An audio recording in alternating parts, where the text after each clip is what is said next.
Изисквания, както обсъдихме преди малко, те се променят страшно много. Така че как да се намери баланса и къде е границата? Аз само да допълня, клиента като види резултата ще плаче или ще се смее. Така, отборът на мениджърите има право на атака минута и половина. Границата я няма, момчета. Няма какво да спорим по този въпрос. Направили сте много клиенти да плачат. Това също е недвусмислено. И моят директен въпрос тук е следния. Първо, защо, хубаво креативни сте, ама защо тръгвате с базука някой път на лов за комари? Не го разбирам това нещо. Значи, аз съм виждал хора, които искат да се докажат. Казвам, пич, тук ти си стажант или дори нов девелопър в нов екип идва да се научи момчето или момичето. Казваме, тук сега, напиши един, дет се вика Hello World Application, човека ми го скалира, Elastic Cloud да ми прави, Elastic Search ми слага отзад, да ми изкара един Hello World месец, защото да си покаже. Защо? Защо? Ще имаш възможност да го докажеш много време. Това накрая ефектира до крайния срок, клиентите не са доволни. Има го и другото, с копия срещу танк, Като кажа следващия път, малко се престрава пич, я вземи малко така по-релевантно да сложиш нещата и той ми прави машин learning предиктив алгоритми с if. Примерно. Защо?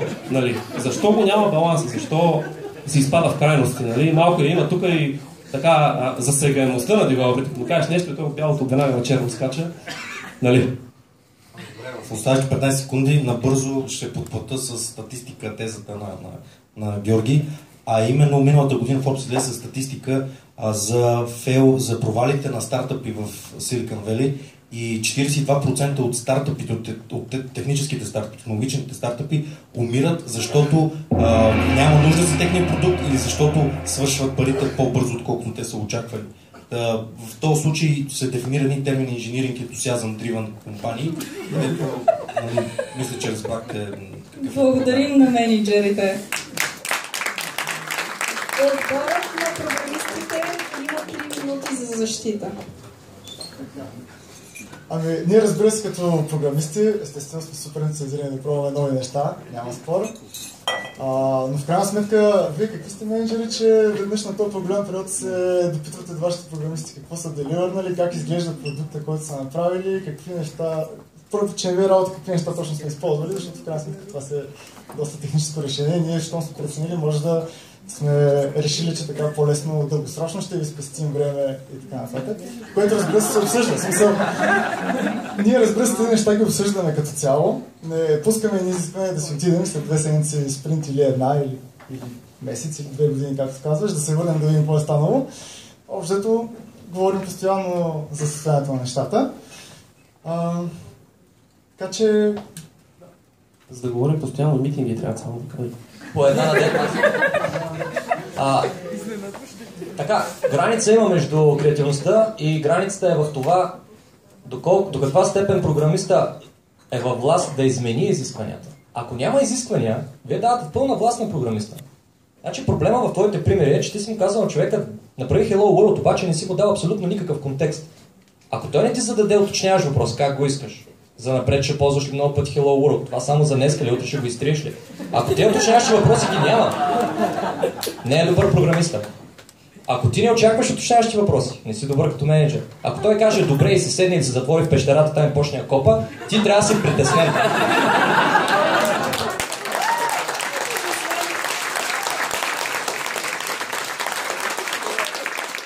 Така че, разбира се, веднага обратно ляво круше, вие не сте дали добра спецификация. Трябва да се мисли за напред и съответно скалируемостта на приложението, каква ще е, как ще се използва, за напред дали ще се поддържа, това само one-time приложение. Много са нещата, които са покрай този Hello World. Това, което аз мога да кажа, че със сигурност това, което програмистите не трябва да правят, е своеволно да изменят спецификацията. Ако тя не им е пълна, те трябва задължително да я попълнят с уточняващи въпроси. Ако тя е пълна, обаче те своеволно, примерно, решили са тук да стане с 2 бутона, защото тях по-ги кефи, това не трябва да става. Обаче програмистите винаги трябва да подлагат на съмнение истинността и логиката във всяка една спецификация. И това не трябва да им се отнема. Виждал съм менеджери, които записват 20 страници документация и казват така ще е. Точка. И те се дистанцират и казват, почвайте да копате, всичко съм измислил, всичко съм предвидил. По-големия проблем е, че програмистите почват да копат без да подложат нищо на съмнение. Накрая продукта не става, грешката се вижда след релиз И шефа казва какво по дяволите сте направили. И проблема не е само в менеджера, проблема и в програмистите, защото не са поставили под съмнение всичко, което са написали. Защото те копат с капаци. И това е проблем. И съм виждал проекти да се пренаписват заради това. И така, като цяло там е разликата. Там е границата. Другото всичкото е оправдание от страна на менеджера.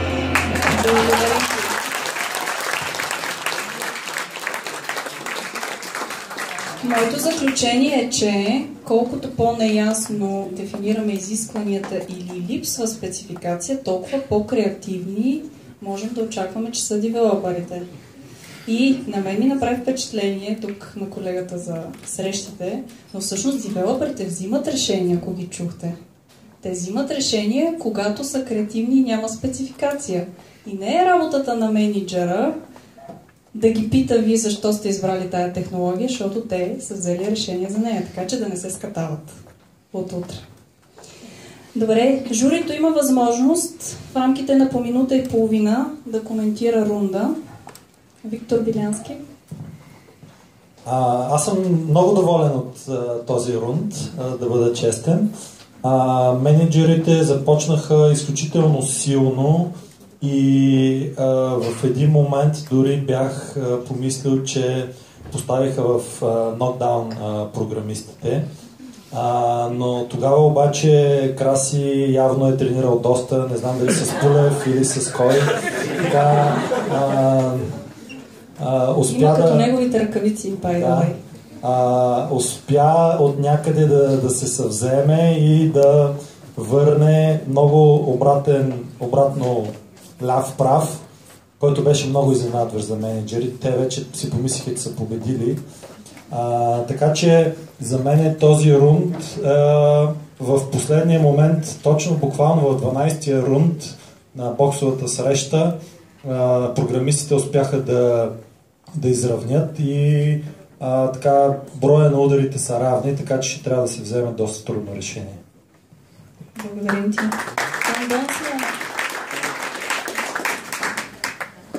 Много интересен рунд. Имаше апъркъти, крошета, прави. Изключителен.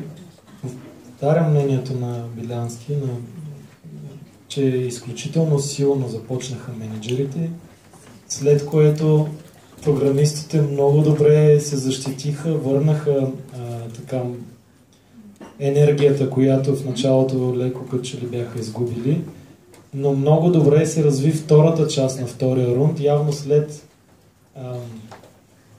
подкрепата на журито за малко по-агресивна работа, и тогава и двата отбора показаха много добро движение. Изобщо аз съм изключително доволен от втората част на втория рунд.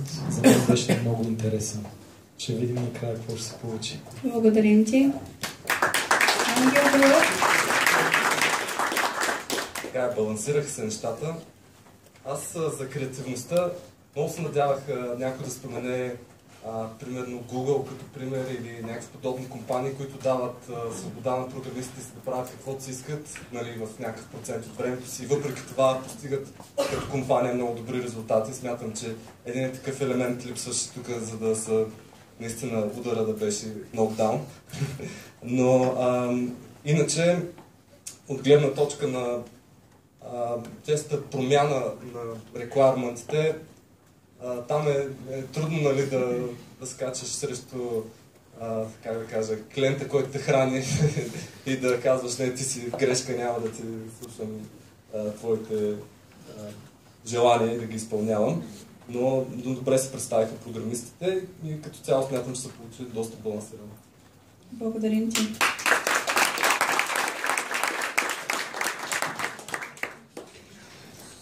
Сега сме в рунда на публиката. Имате ли въпроси? Давайте смело. Слушаме. Никой не иска да ви зададе този въпрос, аз ще го задам. Заплатите.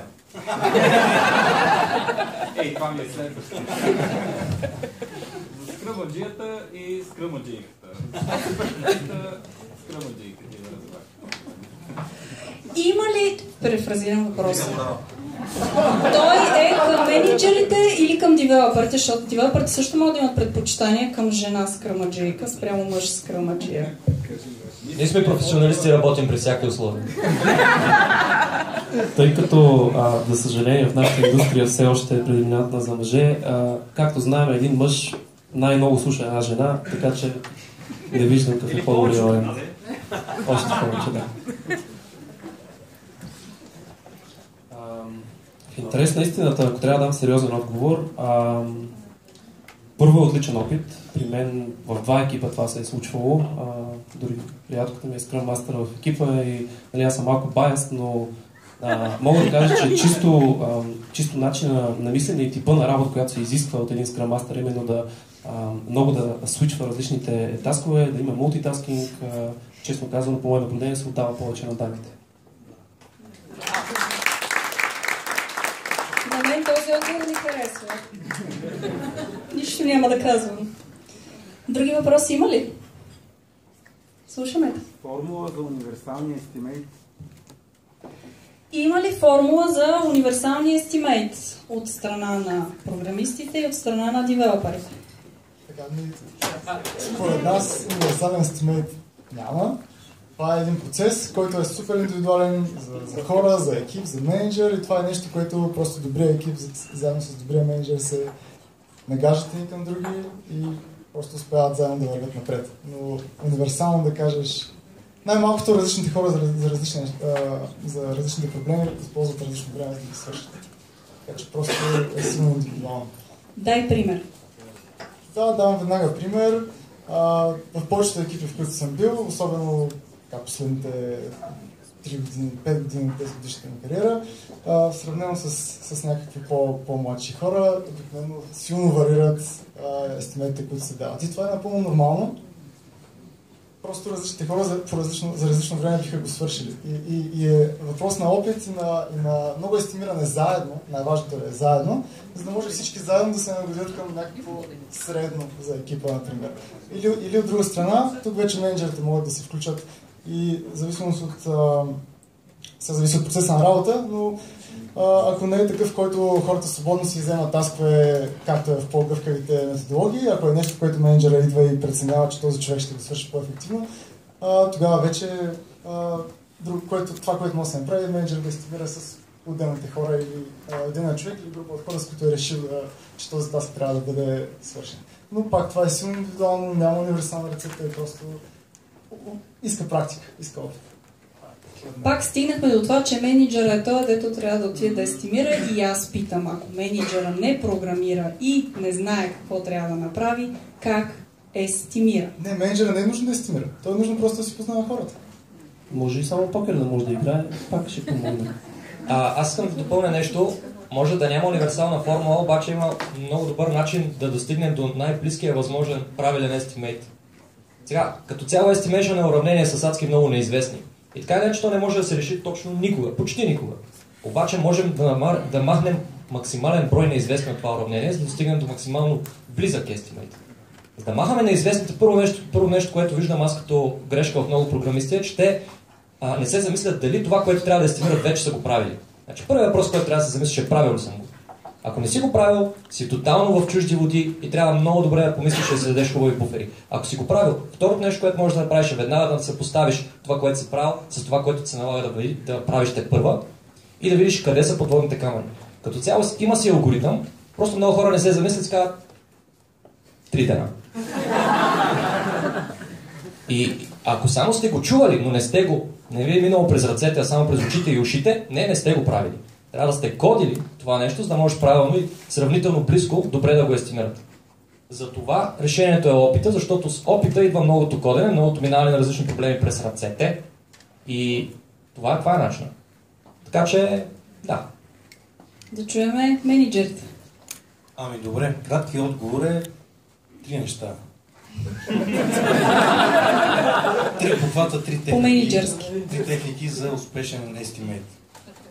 Decomposition на големия таск, historical data, което той каза с други думи опит, който има човек, който ще го прави, екип, който ще го прави. Третото нещо, което много менеджери или продакт оунъри го изпускат, е заключване на скоупа. Сега, Тези три техники са приложими в различни ситуации. Мога да дам конкретни реални примери от предпоследната фирма, в която работих VMware. Може би за ваша изненада, ние деливърнахме 6 проекта, при които средния estimate беше около 120 човека по седмица на проект. Всичките ги деливърнахме с deviation от до 2%. Естимейтите са правени от инженерите, аз съм се доверил изцяло на тях, но ние сме свършили домашното преди това, тъй като тук става въпрос за много голям проект и риска от scope creeping не трябва да се подценява. Ние сме си направили усилието предварително да свършим домашната работа, да заключим скопа, да си стиснем ръцете с човека, от който идват рекламите и да кажем много подробно, ето това са нещата, които ще деливърнем. След което на базата на historical data и на много подробен decomposition, който да, съгласен съм, някакъв overhead в началото, но след това той ни дава възможност спокойно да работим няколко месеца напред. На базата на тези три простички похвата, аз даже съм далеч от мисълта да кажа, че това е изчерпателен списък от техники и похвати за добър естимейт, но само с тези три неща ни успяхме да деливърнем 6 проекта, които така имаха немалък естимейт. Това са трите неща, за които сетих на Primavista. Добре. Следващия въпрос. Слушаме те. За естимейтите съвременно. И да, казвам, от 2 дни ми трябва да направя нещо. В следващия момент тия 2 дни възникват изненадваш срещи, изненадваш идва някаква стачка, тя се свърши веднага просто. Как се очаква от мен там реален естимейт, условие, че работа ми не е само това здраве. Добре, може би това е въпрос първо към менеджерите, тъй като обикновено дистракшените не би трябвало да е така, но понякога случва дистракшените да идват от тях. Това обикновено се планира. Тези дистракшени се планират в времето, което е заделено за работа. Средно пак на базата на historical data можем да кажем, че средно примерно 10 или 15% от времето на инженера слага му се буфер, отива за срещи, за такива непредвидени срещи. И по същия начин, както и Google работят, могат да заделят 20% от времето за иновации, примерно. Това става с тъй наречените буфери. Тук, базирайки се не само на historical data, може да се вземе и контекстуална data, именно ако скоро са минали релиз и се очаква, разбира се, да се използват функционалността, то релиз и очаква да има повече тикети, ескалации и такива неща, е нормално този процент да бъде умножен по някакъв коефициент, взимайки предвид не само контекста и контекста, освен history data. Естимейт, който ми трябва на мен свърши тази задача. Аз казвам 2 дни. Това значи, вие трябва да измислите този естимейт, който трябва, защото че вие знаете какъв план за напред. Въпросът е, вие трябва да направите 2 дни на 2 дни и половина, защото са предвидели половин ден и други неща, и от него се очаква да предвид. Аз тук само ще включа пряко, но дори от програмистка гледна точка, според мен, това си е част от работата на наша, на софтуерните инженери, тъй като ти познаваш своето ежедневие, може би по-добре, отколкото менеджерът ти го познава. Ти знаеш в колко срещи обикновено участваш средно. Ти забъркваш. Да, те забъркват, примерно. И това са неща, които поне аз като естимирам някакви неща, вземам предвид и съответно си ги добавям към estimation. Защото няма го този идеален свят, където се затваряш пещерата и копаеш 3 дена и нещо излиза готово. Винаги те разсейва дори колега, нещо пита, менеджер. Това са нормални неща. Просто с времето ти познавайки си ежедневието, също можеш да ги вземеш предвид и да ги включиш към estimation си. Като това ежедневие съответно се и променя. За един човек то е от 90% кодене до 90% срещи за друг човек. Различно. Да отговоря набързо на въпроса на Краси, който, повтарям, беше кой прави адаптация на естимейта? Екипа или сам си слага от 2 на 2,5 дни естимейта или менеджера го прави това нещо? Отговорът е зависи. Зависи от това каква е зрелостта на екипа. Бил съм в зрели екипи, които директно са си сложили един програмен ден, са казали не 8 часа, а 6 часа, защото на базата на техния опит и могат да си преценят, че горе-долу толкова време им е продуктивната работа. Бил съм и в екипи, които не са толкова зрели, били са по-джуниор хора или по някакви други причини. Трябвало е менеджера да вкара тая адаптация на естимейта, но отгоре е зависи, има различен тип екипи. Неприятно да се каже, но много често се случва, когато менеджерите така се намесят и направят, шоме 2 дена, ще е 2,5, от среща получават отговор, къси ти ще ми кажеш, че ще е 2,5, аз съм казал 2. И трябва да има тази комуникация, хората може би да се познават малко повече, което е част също от ролята на менеджера, да знае кой ги предвижда тия неща и кой не, и предварително да е гринато, както каза Миро. Кой се включва и кой не. Благодаря. Само да допълня, това, което Жоро казва е много вярно, но примерно аз съм ставал свидетел на менеджери, които реално го скриват от своите девелопери. Позволи ми да задам им един такъв въпрос от хората, които са се регистрирали за събитието. Трябва ли девелоперите да знаят реалния дедлайн, който е към клиента? Отбора на програмистите, да. Право ще продължа, реално това нас също не интересува, смисъл ние работим с абстрактни дедлайни. Така че, да, както казах, става съм свидетел и на двата варианта и знаейки реалните дедлайни, знаейки фиктивните дедлайни, реално кога си по-продуктивен, понеже говорим за продуктивност? Кога си по-продуктивен? Когато знаеш реалния дедлайн или когато нямаш никаква идея какъв е дедлайна? Мога да кажа, че из двата случая аз поне съм еднакво продуктивен, тъй като това е работа, която трябва да се свърши в крайна сметка. Като пак да уточня, когато не знаеш реалния дедлайн, ти всъщност този е дедлайн за теб. Това, че менеджера знае, че има буфер, това реално за теб си е дедлайн като девелопер. Така че няма разлика според мен. В един случай си по-стресиран, в другия не си по-стресиран, обаче в един случай можеш да се разглезиш, което е много опасно. Така че, може би отговора пак зависи, участвал съм в екипи, които нямат никаква идея за реалния дедлайн и живеят в страха от фиктивния дедлайн, който е примерно след 2 седмици, реалния след месец и половина, просто защото не им вярваме. Или ги познаваме добре. Така че това си има и плюса, и плюсовете и минусите, зависи от климата на екипа като цяло.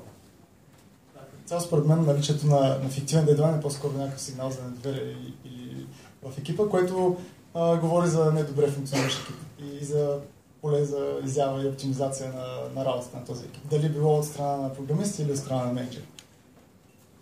Но също така фиктивният и реалният дедлайн са похват, при който вие можете да помогнете на програмистите да аджъснат техните estimation. В началото те са джуниори, е съвсем нормално да има много голяма разлика между това, което кажат като срок и това, което днес ще направят. Така че е нормално вие си заложите супер големи буфери, ако ще да можете по 2 и по 3.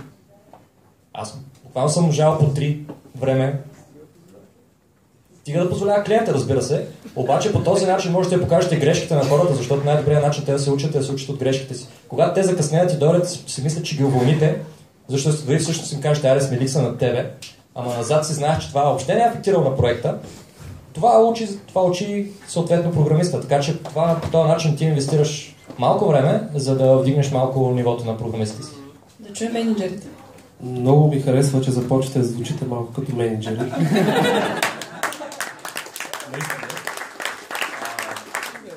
Но това е така, защото това е самата истина. И аз бих продължил малко от твоята гледна точка, че фиктивният и истинския дедлайн, нирвана ситуацията би била да бъде транспарант истинския за всички. Но най-умното може би да се направи в тази ситуация е да се отнесе това към това колко е синьор екипа, неговия age, неговото maturity. Добре, благодарим. Имате ли въпроси? Слушаме те. Към Боби, понеже в началото беше представен като техникъл лид. Всъщност ти като техникъл лид трябва ли да бъдеш след project manager човек, който най-много да се вълнува от estimation и всъщност това, което клиента очаква да бъде постигнато от екипа, защото респективно, ако не бъде постигнато съответното нещо, това ще доведе до коментар от сорта, че ти като техникъл лид не си разпределил правилно задачите и съответно estimation не ще бъде направим менеджера. Да, разбира се. Значи, само да уточня задачи не разпределям. Но активно участвам и в определение на техническата визия на решението и в правенето на самите estimation. Като най-малкото с хора, които не са имали примерно опит създадена задача, мога точно това да им помогна. Не точно, човек не може да налее акъл в главата на други хора, но можеш да помогнеш да кажеш най-малкото твоя опит и това до някъде да помогне на съответния човек да си прецени и да си подобри своя estimation. Но да, разбира се, има много силна роля в... Нас не ни интересуват дедлайните от страна на клиента, в смисъл такъв, те би следвало най-малкото като техника да се интересуват. Да, имах предвид, че ние работим с абстрактните дедлайни. Нас не интересуват тях. Те винаги са в рамките на дедлайните на клиента. уточнението. Добре, благодаря ти. Имаш още един въпрос там. Слушаме. Аз имам въпрос. Това пак на сферата на естимейшна и може би е по-скоро в градинката на менеджерите. Имам много конкретни въпроси. Това е защо доста често техническото време, което трябва да бъде отделено за документация след целият девелопмент процес, редовно се изрязва или се съкращава максимално много, тъй като в липса на документация, поне по мое мнение, масово това време липсва и де-факто при липса на документация менеджерите си хвърлят един много голям камък в градинката, тъй като има нещо наречено Magic Computing и менеджерите един, двама, трима, петима, които са разработвали проекта или софтуера, целият екип, цялата фирма и даже бизнеса на клиента често става зависим от тях. И когато тези хора напуснат дадена компания, настъпва такава сеч, че просто не мога да се представиш какво става. Поне на мъжката част на девелоперите им се иска да мога да изяват майчинство.